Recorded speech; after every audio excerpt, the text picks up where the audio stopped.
back to the real world. Okay. And it's great to have you on the show, George. I really appreciate you coming in, informing the folks of Dracut. Do we call this show the Dracut Election Connection again, or is it still because we've got a candidate on here? Well, we're back to an election season. Primary's a month away. That's right. Yes, that's right. What is it, the first?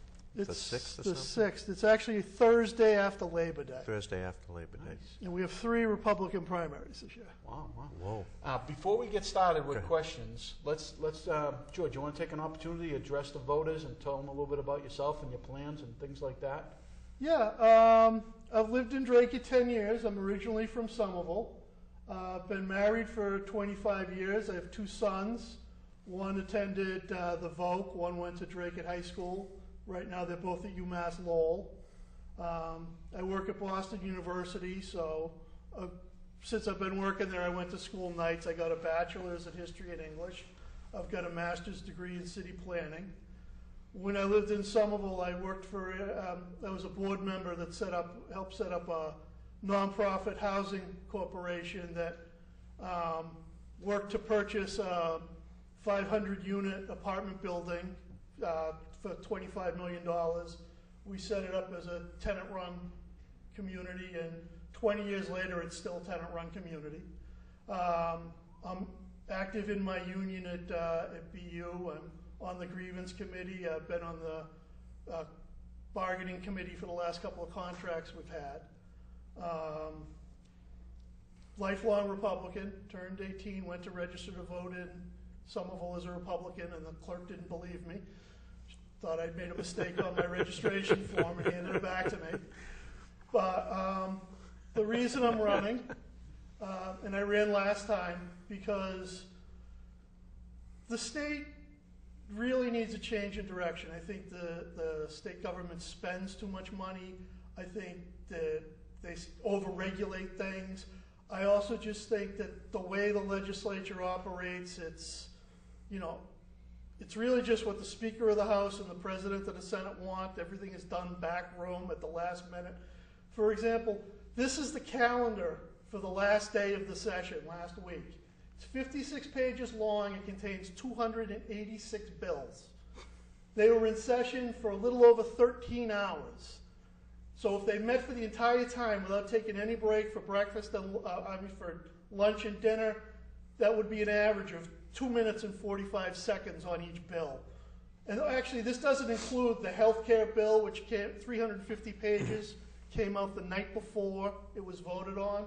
It doesn't include the right to repair bill, doesn't include the energy bill, and I don't even know what else it doesn't include because they did so much work the last 2 days of the session.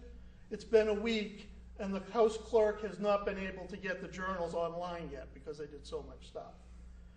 And a lot of these things are just silly stuff like naming bridges or setting up sick banks. But the thing is, they've been in session since January. Why couldn't this stuff have been done? 4 of these bills deal with setting up sick banks for employees, one of which went back to 2011. I hope this woman didn't need the money desperately because they just did her to do something as basic as that. And I just think, it's a sloppy way to do business. They slap things together. I don't know if you saw the paper today, but this health care bill supposedly is going to save $200 billion over 15 years. How can they really tell you what something is going to cost 15 years from now? So, I mean, they just pull these numbers out, make them up. And yesterday, the ink's barely dry. Moody's is already talking about downgrading the bonds for all the hospitals because of this.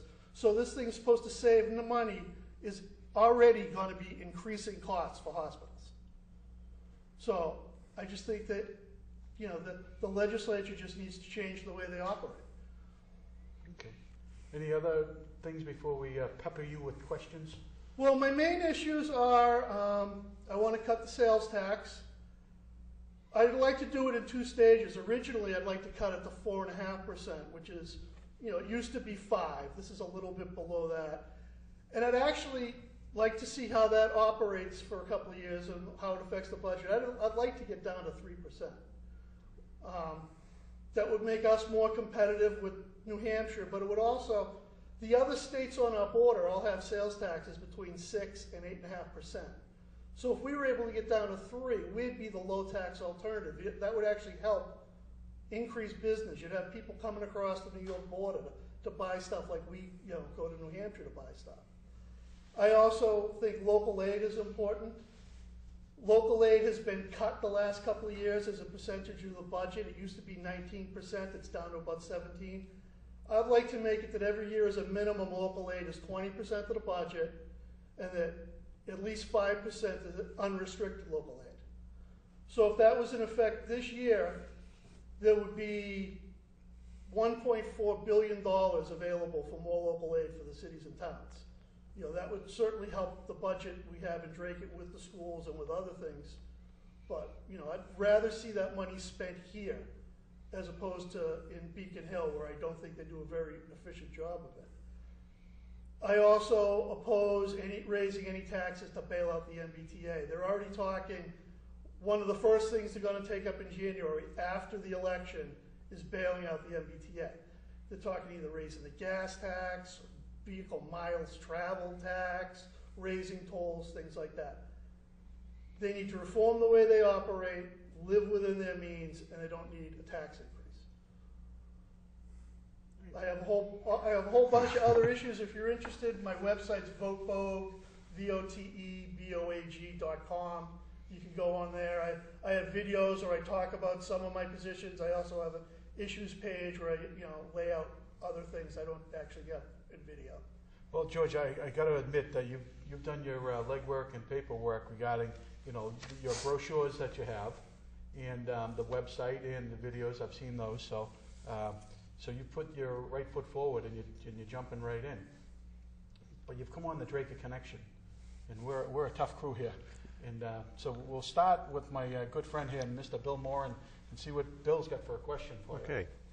Summarize it about people under 18 voting. Like one of my friends sponsored, and I think he's nuts for sponsoring a bill like that, which is Kevin Murphy was a sponsor of that. I don't know if it passed or not. It didn't. It's actually in this. They Okay. voted on it on the last day, but as far as I know, it didn't pass. I'm happy that there are at least a group of people that are interested in, working on the issue. I don't think it's a good idea. They can wait a year. They can vote at 18. I know when I turned 18, I was really eager to vote. Most 18-year-olds aren't. I don't think you're going to increase turnout that much by lowering the age. And one other thing I think is important is this would only be for municipal elections. That means the clerk would have to keep 2 separate lists. That you could have during the election shenanigans going on where people that shouldn't be voting in an election are because they're on the other list. So, I don't think it's a good idea. I'll leave it at 18.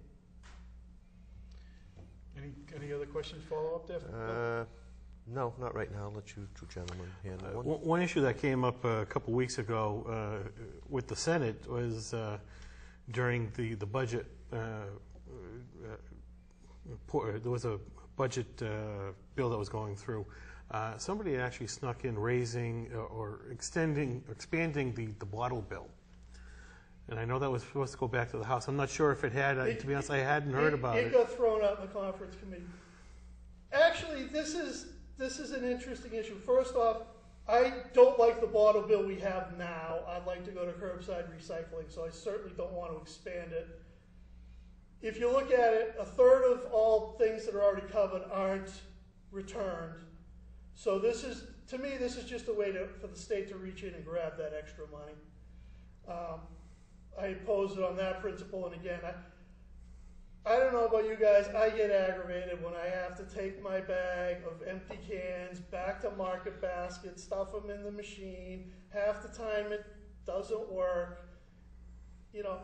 People are busy. They don't need to be hauling their empty trash around back to the grocery store. But what it is, it's basically a tax for the state because a lot of people, they throw them out and some recycle them. $20 million, as I said. Exactly, It's down to 1/3 of people. They use this 80% as recycled. It's not true. 10 years ago it was. Now it's down to 68%. So as that percentage gets lower, that means more money for the state. Right. But I would like to point out that Republicans on Beacon Hill are not blameless on what happens. What you're talking about, getting put in at the last minute on a voice vote, that was a Republican who did that. But also, another thing I didn't like, when it originally got killed, it was in a committee, the vote to send it to study. It's 2 Republicans voted to send it to study. I think they should be voting on these things. I don't think you should be killing things by sending it to study. And the Republicans can't complain when that happens at the budget and something gets sent to study. But then they turn around and it's a bill they don't like on something else. They vote to send it to study. If you're against sending it to study commission, you have to be consistent on that.